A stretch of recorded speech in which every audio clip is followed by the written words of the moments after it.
in this SEC1, uh, it discusses regarding the specifying the functional and non-functional cybersecurity requirements for the cybersecurity goals. So could you throw some light on what this functional and non-functional requirements could be? Okay, so I'll try to give my best to answer this. Then maybe Falgun can add on something. Because even before we talk about how do I derive functional and non-functional, cybersecurity specification from a cybersecurity goal, we need to understand what are functional requirement and what are non-functional requirement. Because with our experience working with different organization, automotive organization, there is a very different kind of an understanding of what is functional and what is non-functional. The one which is mostly used by the industry or mostly used by the organization is functional requirements are those which can be tested, which can be implemented and which can be tested. However, non-functional requirements are those which cannot be validated using a testing. Maybe you have to do a review. Maybe there is nothing to test in this kind of a requirement. Yeah, because it could be particularly about some kind of following some kind of a standard. Because if at all a requirement comes in the system level, where I write my system has to be developed according to the requirements or the guidelines given by ISO 21434 standard, then is it a functional or a non-functional requirement? It is more or less a non-functional requirement because there is nothing for me to implement here, which is implicitly taken care. Because when I do all the activities related to the cybersecurity at the system level, all the development activities, reviews, testing and all, then implicitly I am fulfilling it. And also with the different kind of methods, I can also show the evidence that I have fulfilled, maybe by clearing my cybersecurity audit, cybersecurity assessments. However, it cannot be tested. It is not a testable. On the other hand, when it comes to cybersecurity specification, there are certain requirements which can be implemented and which can be clearly tested in different level. Maybe it could be about implementing certain kind of a security, mechanism, security control, maybe cryptography or anything else, which are functional requirements which has to be clearly implemented with the help of some kind of a development or using some kind of a module from the third party software, third party provider, or maybe using some kind of a hardware modules and so on and so forth. And it can also be well tested to see whether that requirement has been met or not. So this is where cybersecurity goals will definitely come from the OEM. Along with that, item definition will come at the system level. I'll perform a TARA, as a result of which I'll identify the threat. Then I will see what should be my cybersecurity requirements at the system level to overcome that. Then I think about how do I fulfill my cybersecurity requirements using which cybersecurity controls, for example. So this is what lead to the functional requirements. However, in this process, there could also be some non-functional requirements which cannot be implemented and explicitly tested. So, which means from this particular standard perspective, I always have to keep both the things in mind, because more of a time we as a technical people always think about functional requirement, but we don't really concentrate much on the non-functional requirement. So that is what is been asked in this particular standard. Falcon, if you want to add something. Yeah, I think that's a very good way to put in the difference between functional and non-functional requirements.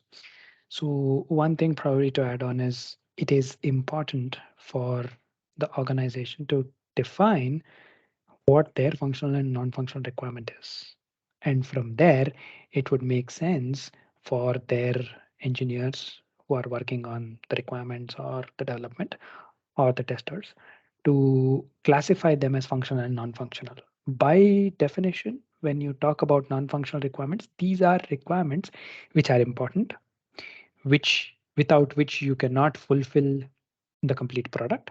However, these cannot be like you can sit and code, or you can sit and model, or you can sit and design something. So these are the non-functional requirements. It can be anything. It can be that you must follow your product must comply to ISO 21434 security standard. That is a non-functional requirement. Without this, of course, you cannot go ahead and then do your security analysis. But if you miss, and if you have this, how do you test this? For testing, you need a separate set of things. So for that, you would need functional requirements, which are implementable and testable. So this is how you differentiate between functional and non-functional requirements.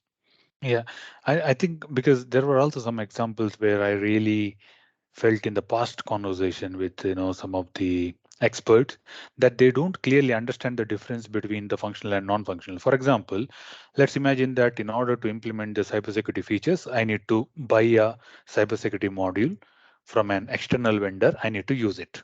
Okay, maybe let's imagine that it is called cybersecurity module version number 2. This is something I have to use, integrate in my particular implementation.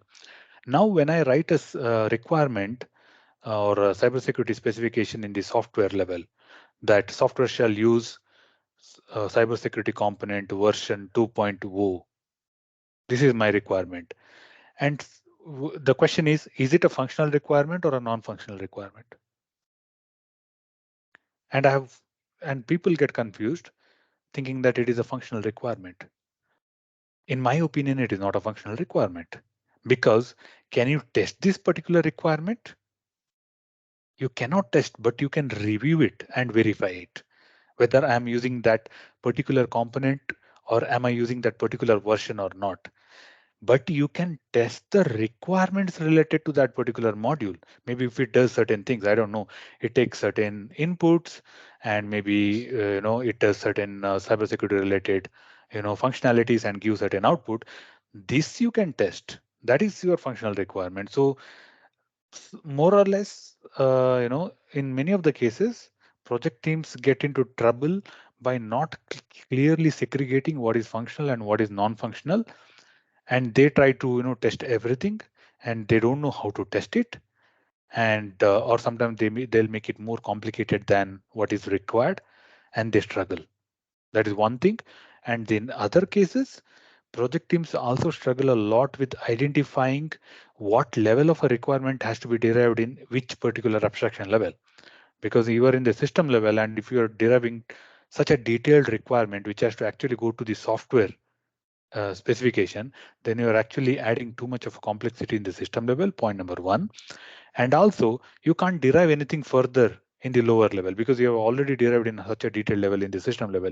So I think this is the two things where project teams have to be much more careful to in which level I need to derive the requirements in for what abstraction level, and what is functional and what is non-functional, and how do I clearly segregate, and also how do I clearly segregate the verification activities for functional and non-functional requirement. Because there were also some discussions I did past in some of the other projects where there were certain requirements like this particular module has to use this ARXML schema version, I don't know, 3.0, and somebody was claiming this is a functional requirement. It seems like a functional requirement because there's a word ARXML, there's a schema, etc., etc., but it isn't, right? Do you test it to verify that requirement? You don't test it, but you can review and verify whether you are using that exact schema template or not. So something like this. So this is where there has to be a bit more clarity on what is functional and what is non-functional. It makes the life easier for everybody.